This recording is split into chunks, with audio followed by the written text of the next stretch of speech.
on, guys? How we doing? Hey, Coach, thanks for the time. With Keenyi Pepe, did he play right tackle this year? Yeah, we're actually going to start him at right tackle in the spring. So, but the plan is to obviously work him at both tackles. As you guys saw this year, obviously that's something that helped us tremendously throughout the year was some flexibility from some guys and really try to cross-train everybody, at least at right and left side, if not multiple positions. But that's something that comes with time and with growth in the program, learning the offense. And so we'll be smart with that. But yeah, that's the plan as of right now, is to start him at right. Not all at once.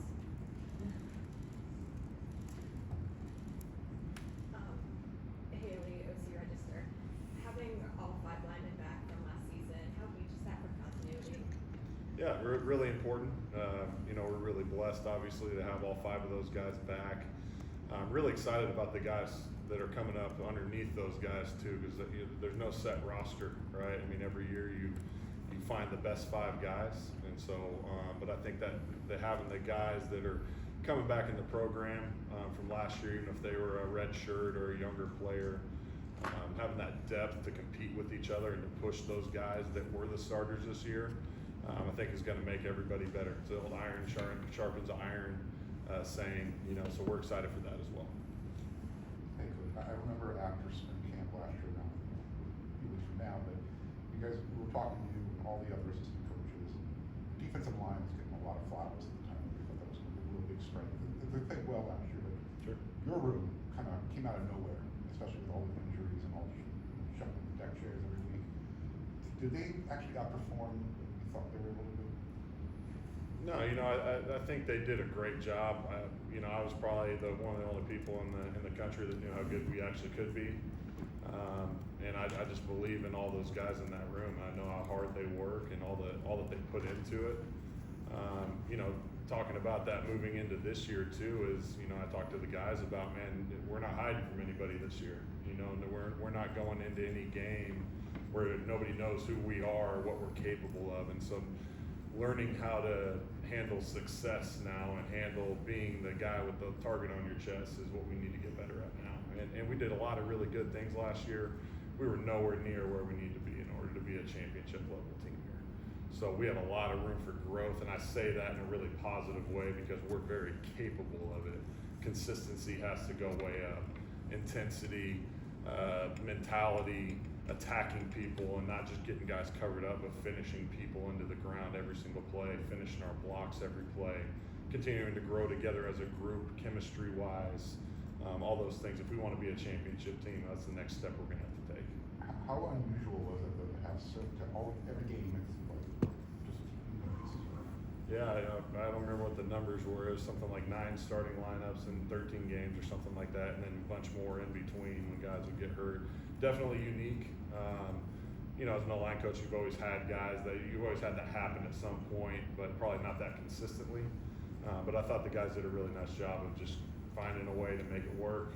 Obviously, having a guy like Tobias, I think he started at 3 or 4 spots. The versatility to be able to do that is pretty special and unique. But hopefully we'll be in a place where we can keep guys more stable this season. Heading into the spring, could you take us into the center competition? Who's going to factor in? I know Killian's back and Willie's back. Who else is going to compete in center? Well, speaking of Tobias, we're probably going to play him a little bit at center this spring, and really just to continue to develop him as a player. I think looking long term, just making sure that we're training him for something he potentially might be at the next level as well. But to build depth at that position as well. We brought Cannon Smith in this year. I think Cannon's going to be a really good player. He's young right now, but he's very smart. Comes from a really good program in Valor Christian, and has a lot of the traits to be a really good guy at that spot as well. So, and I think Kalen Miller as well will be a guy that will continue to rep there and bring him along at that spot. I continue to forget that Kalen was a redshirt freshman this last year. And so the things that he was able to do were really impressive too. But, from a stature standpoint and all that, that's probably what fits him best. I compare him a lot to Willie Lampkin that came out of North Carolina last year, 2 years ago. Just a competitor, man, and really twitchy and strong and all the things that you want at that spot. So I I think those two guys will be ones that'll factor in for sure.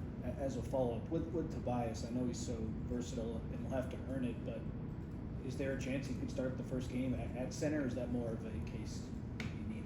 It's always a possibility. I mean, like I said, it's a completely open depth chart. So, there's a long time before that happens. Fortunately for us, we get quite a few practices between now and then to kind of figure it out. But we'll see how it goes with it. He's been working on snapping for several years at this point, and we've repped him a little bit there in the past just to kind of see what all he was capable of. But excited to see him play it a little bit this spring. Thank you. Connor mentioned Pepe a little bit. What about his game is already most developed, or where will he step in and immediately have an impact? Man, I think a lot of it's just God-given talent. The Lord blessed him with some unbelievable gifts. He's a big, long, athletic guy that can really move for his size. I mean, he's 330 pounds without trying. You could tell he comes from a good program. He was coached well at IMG. For him and Brett Colajay, both of those guys have a lot of reference to a lot of things we do. It's just what are we calling it versus what were they calling it. And there might be a little tweak here or there on something from a technique or fundamental standpoint that we're doing. But for the most part, man, I think both those guys are going to be really good players here in a really short amount of time. You just mentioned Brett Colajay's game. Talk about his intensity, personality that he brings out. Everything you see is as advertised. I mean, that was the biggest attraction to Breck from the jump for me, and I know for Coach Riley too. Is again trying to take that next step as an offensive line and your intensity level on the field. Playing with that mentality of we're not just here to cover people up. We're here to hurt people, right? We're here to drive people in the ground and play like an elite O-line. So when you can recruit a guy like that has that naturally built into his DNA, it makes that part a lot easier. Anyone else? The depth with this group speaks for itself. What's it like when you have returning starters who every year they got to earn their stripes, but this year especially, those guys are really going to have to earn their jobs. What does that do for the room? How much pressure does that put on some of those guys? And do it? Yeah, I think it puts great pressure on everybody, right? You got a guy behind you breathing down your neck. It's going to push you to become a better player and really focus in on every little detail of your game. Where, this last year we had 6 or 7 guys probably at the end of the day, and then I grew a little bit as it got later, and some of the younger guys got a little experience. But I think that's going to push all these guys to be better, right? They're all dedicated guys. I don't know if I've been with a group that loves football more than this group. To be honest with you, they are into it. They love every aspect of it. They're in the film room. They're lifting hard.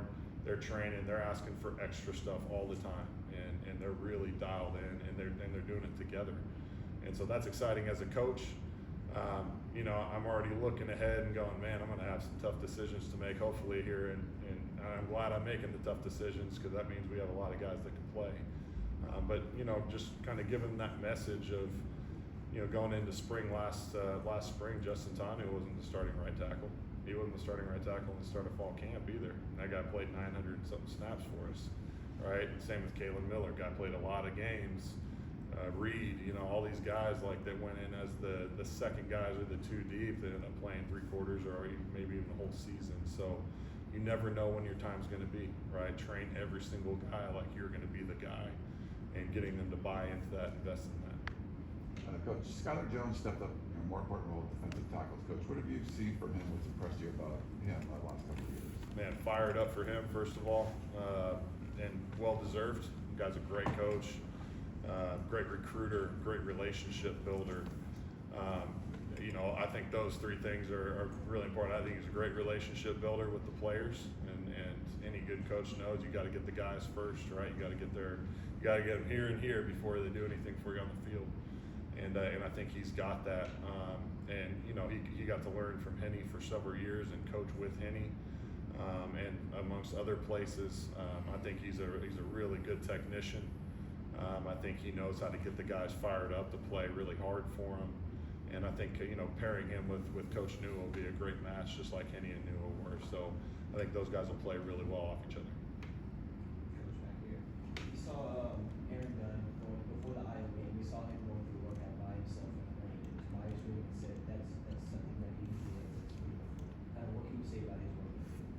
yeah, tremendous worker. I mean, you go to any of these off-season runs, he's the guy at the head of the pack. I mean, he wins everything, and he's like a real quiet competitor. He's more of a reserved, quiet kid. But he also, I found out, is kind of a football nerd. Like, he loves like technique and fundamental work and like working at his craft. And it's kind of hard to tell with some of those guys when they're a little more reserved because they're not right in your face asking you questions all the time. But he definitely is a guy that focuses on A, working hard, and he prides himself on that, but B, also really perfecting all the little details of his craft. And he's a guy that you tell him something one time, and he's out there working it all day, you know. And so that I was really happy to see him come back with us because that dude is a very talented kid, really good kid, and I think he's going to be a really good player for us. Elijah, like, obviously has a lot of physical skills, that's Yep. clear, but how have you seen his game just develop and sharpen since last year? Yeah, I think it was really important for him to be down with us on the one field, if you want to call it that, right? He was with the two group, but he was learning how we install, learning how, you know, in season works when you're in the two deep. You know, there's positives to both being down with the scout team and being with us up there. I think he grew a lot just from like mental understanding of the game, big picture things, how to attack certain opponents. He again is another one like Aaron that's really dialed into wanting to be great at his craft and really working at it. And he asks great questions.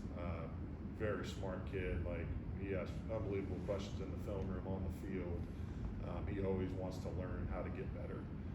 But yeah, the physical tools and all that are there. And man, he's another one that works extremely hard. You have one more? Anyone else? All right, thank you, Coach. Thank you guys. Appreciate it.